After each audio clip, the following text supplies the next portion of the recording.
మన్మోహన్ సింగ్ కాస్త నెమ్మదైన మనిషి అయినా ఆయన ఆలోచనలు అమోఘం. దేశానికి సరికొత్త దిశ చూపిన ప్రధానమంత్రిగా చరిత్ర ఆయన్ను గుర్తుంచుకుంటుంది. ఎక్కడ పెద్దగా మాట్లాడకుండానే 2004 నుంచి 2014 వరకు దేశాన్ని సమర్థంగా ముందుకు నడిపించారు. ప్రత్యేక రాష్ట్రంగా తెలంగాణ ఏర్పాటు, ఉపాధి హామీ పథకం ప్రారంభం వంటి ఎన్నో కీలక పరిణామాలు ఆయన ప్రధానిగా ఉన్నప్పుడే చోటు చేసుకున్నాయి. సంస్కరణవాదిగానే కాకుండా పరిపాలనా దక్షుడిగా ఎన్నో చరిత్రాత్మక పథకాల్ని మన్మోహన్ శ్రీకారం చుట్టారు. మన్మోహన్ సింగ్ పాలనా కాలంలోనే దేశంలో 3G, 4G సేవల ప్రారంభంతో మొబైల్ సాంకేతిక విప్లవం ఊపందుకుంది. ఆధార్ కార్డుల జారీ మొదలైంది ఆయన హయాంలోనే. మన్మోహన్ సర్కార్ గ్రామీణ పేదలకు ఏడాదికి 100 రోజుల పనికి గ్యారంటీ కల్పిస్తూ ఉపాధి హామీ పథకాన్ని తీసుకొచ్చింది. వివిధ పథకాల కింద నగదు సాయాన్ని ఆధార్ అనుసంధానమైన లబ్ధిదారుల బ్యాంకు ఖాతాల్లోకి నేరుగా బదిలీ చేసే ప్రక్రియను ప్రారంభించింది. ప్రైవేటు పాఠశాలల్లోనూ కొందరు పేద విద్యార్థులు ఉచితంగా చదువుకునేలా నిబంధనలు రూపొందించింది.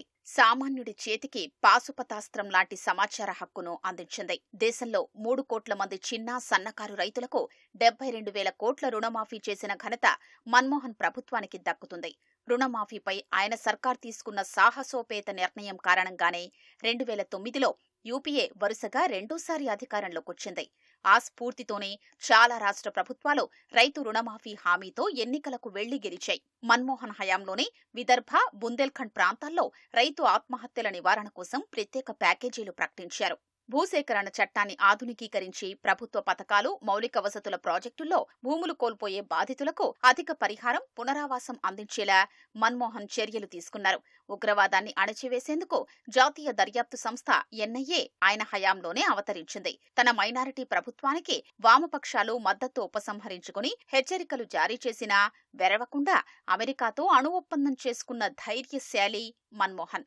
పార్టీ అధినాయకురాలిగా సోనియాగాంధీ బలంగా ఉన్న నేతలంతా ఆమె కనుసన్నల్లోనే నడుచుకున్నప్పటికీ ఎక్కడా తన మాటకు విలువ తగ్గకుండా, దేశ గౌరవాన్ని తగ్గించకుండా చాకచక్యంగా ప్రధానమంత్రి పదవీ బాధ్యతల్ని నిర్వర్తించారు మన్మోహన్.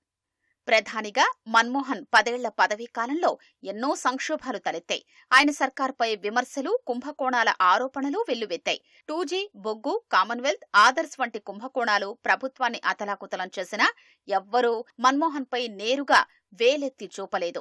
2008 నాటి ముంబై ఉగ్రదాడి, 2012లో ఢిల్లీలో జరిగిన నిర్భయ ఘటన, అన్నా హజారే చేపట్టిన అవినీతి వ్యతిరేక ఉద్యమం దేశాన్ని ఊపేశాయి. అయినా ఎవ్వరూ మన్మోహన్ కు నిందల్ని ఆపాదించే సాహసం చెయ్యలేదంటే మన్మోహన్ పనితీరుకు నిదర్శనం.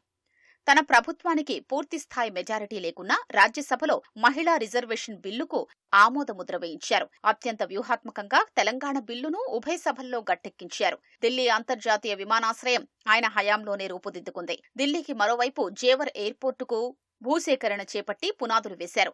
దేశ రాజధానితో పాటు చాలా నగరాల్లో మెట్రో రైలు విస్తరించారు.